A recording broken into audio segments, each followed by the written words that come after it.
প্রত্যেকে আবার আমার ইউটিউব চ্যানেলে স্বাগত। দেখো, প্রত্যেকেই আমরা এরকম অনেক কোশ্চেনে কিন্তু সম্মুখীন হয়েছি বিভিন্ন ক্ষেত্রে।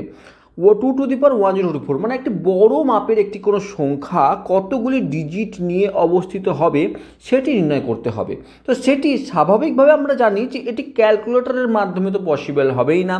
এবার কথা হচ্ছে যে শুধু 2 টু দি পাওয়ার 1024ই বা কেন, যদি 5 two the power 1926, 2 two the পাওয়ার 11111 বা 3 টু দি পাওয়ার 5229 যাই লিখি না কেন, আমি প্রত্যেকটির ক্ষেত্রে একটি বিশাল সংখ্যক নাম্বার আমার কাছে আসবে এবং তার কতগুলি যে ডিজিট হবে বা কতগুলি সংখ্যা নিয়ে ওই পুরো সংখ্যাটি গঠিত হয়েছে সেটি বের করা একটু তো কঠিন।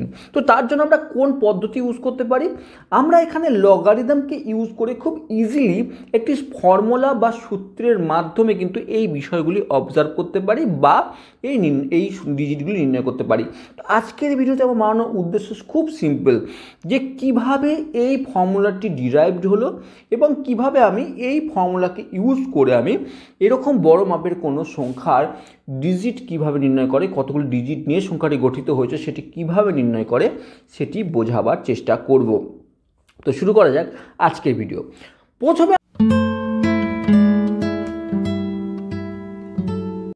সর্বপ্রথমে আমরা কিছু নাম্বারকে আমরা নিয়ে কাজ করছি।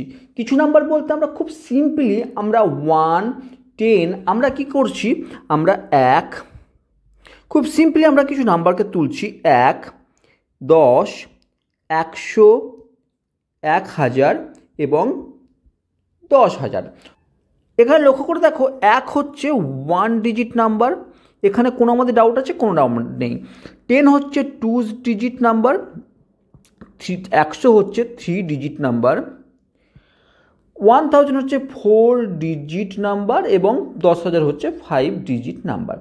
এখন লক্ষ্য করে দেখো যে আমরা এখানে যদি এই সংখ্যাটিকে n বলে চিহ্নিত করে থাকি, অর্থাৎ সংখ্যাটি যখন 1 ডিজিট, 2 ডিজিট, 3 ডিজিট, 4 ডিজিট এবং 5 ডিজিট, আমরা আরও বেশি নিতে পারতাম। আমরা এই 5টি সংখ্যা নিয়ে আমরা বিবেচনা করব, 5 ডিজিটের সংখ্যা নিয়ে আমরা আলোচনা করব বা অবজার্ভ করব। এবার দেখো, লক্ষ্য করে দেখো আমি 1কে আমি 10 টু দি পাওয়ার 0 লিখতেই পারি, 10কে আমি 10 টু দি পাওয়ার 1 লিখতে পারি, 100কে আমি 10 স্কোয়ার লিখতে পারি এবং 1000কে আমি 10 কিউব লিখতে পারি এবং 10,000কে আমি 10 টু দি পাওয়ার 4 কিন্তু খুব ইজিলি আমি লিখতে পারি।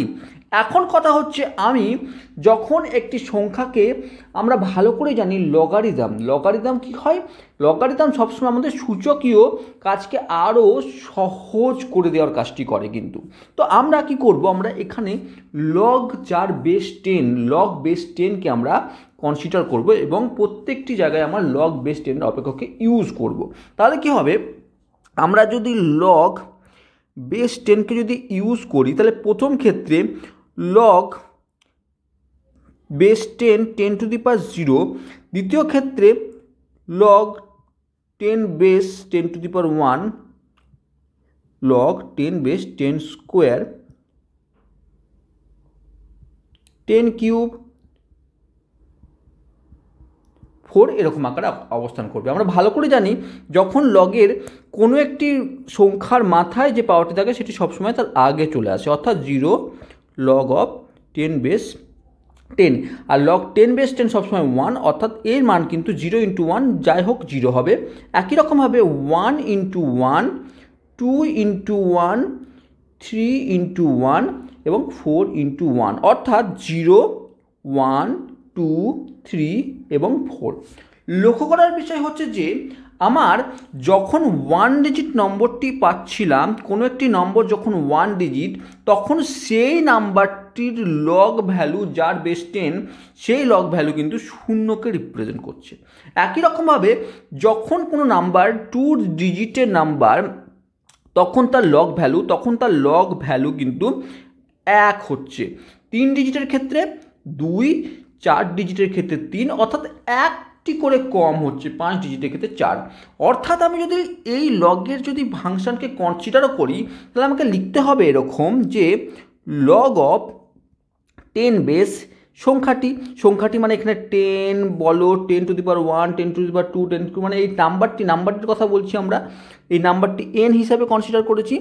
সেটি +1 যদি আমি ধরি, এটি যদি আমি ধরে নিই +1, এটি যদি আমি ধরে নিই, তাহলে লক্ষ্য করে দেখো আমরা কিন্তু ডিজিটের সঙ্গে কিন্তু ম্যাচ করতে পারছি। ভালো করে লক্ষ্য করে দেখো, এটি 0 +1 অর্থাৎ 1 ডিজিট।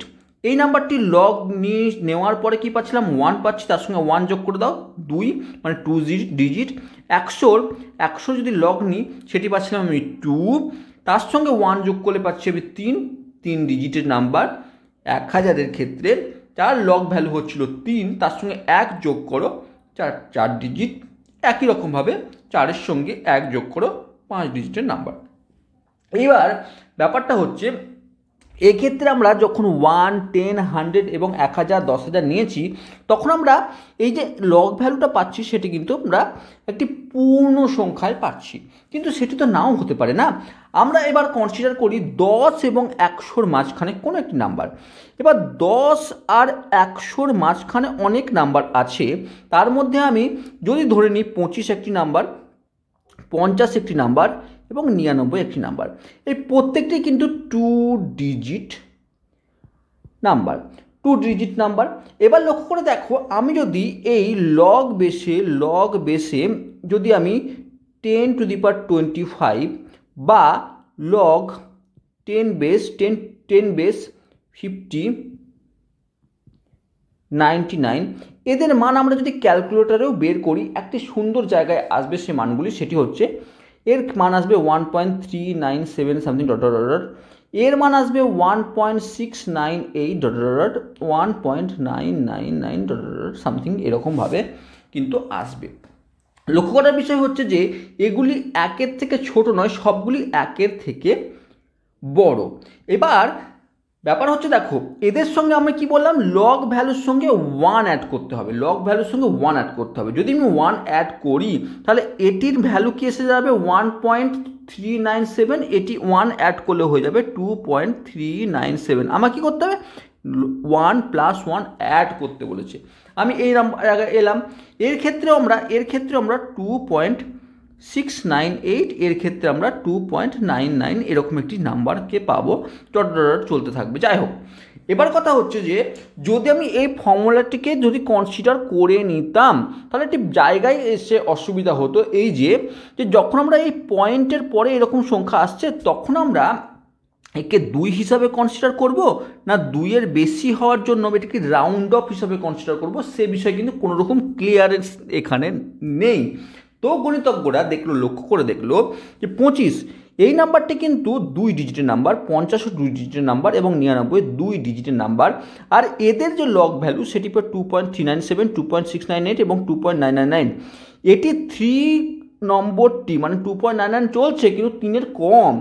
3 তখনই পসিবল যখন এই নাম্বারটি 100 হবে, অর্থাৎ এই নাম্বারটি 3 ডিজিটের নাম্বার হতে গেলে এই নাম্বারটি 2.3 মানে 2 ডিজিটের নাম্বার, এটি যখন 100 হয়ে যাবে অর্থাৎ তখন এটি 3 ডিজিটের নাম্বারে পরিণত হয়ে যাবে। এটি যখন 3 হয়ে যাবে তখন এটি 3 ডিজিটের নাম্বারে পরিণত হয়ে যাবে। তার অর্থ হচ্ছে এখানে একটি ফাংশনকে কনসিডার করা হলো, সেই ফাংশনকে বলবো আমরা ফ্লোর ফাংশন, অর্থাৎ তাকে আমরা লিখি ঠিক এইরকম নিচে দাগ দেওয়া থাকে, log of 10 base n plus 1, এরকমভাবে। এটির অর্থ হচ্ছে আমার যদি দশমিকের কোনো রকম নাম্বার এসে থাকে +1 এরকম যদি কোনো নম্বর লগারিদমের এসে থাকে, এবার এই মানটি যদি আমি দশমিকে পাই, অর্থাৎ যদি ধরো এই মানটি আমি 2.33 পেলাম, তার অর্থ আমি এই যে ডিজিটটিকে একে আমি কনসিডার করবো, এর পরবর্তী ডিজিটকে না, আমি এর নিম্ন মানটিকে ধরবো 2। অর্থাৎ আবার যদি ধরো এরকম এলো 4.59, তাহলে আমরা এই 4কে কনসিডার করব।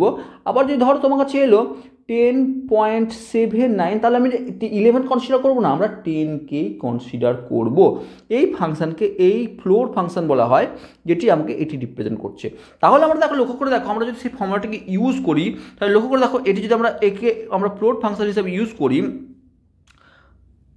তাহলে লক্ষ্য করে দেখো, একে যদি আমরা ফ্লোট ফাংশন হিসাবে ইউজ করে থাকি তাহলে এর ভ্যালু কত, এর ডিজিট কত 2টি, এর ডিজিট কত 2টি এবং এর ডিজিট কত 2টি পাবো, আর যেটি আমরা কিন্তু পাচ্ছি।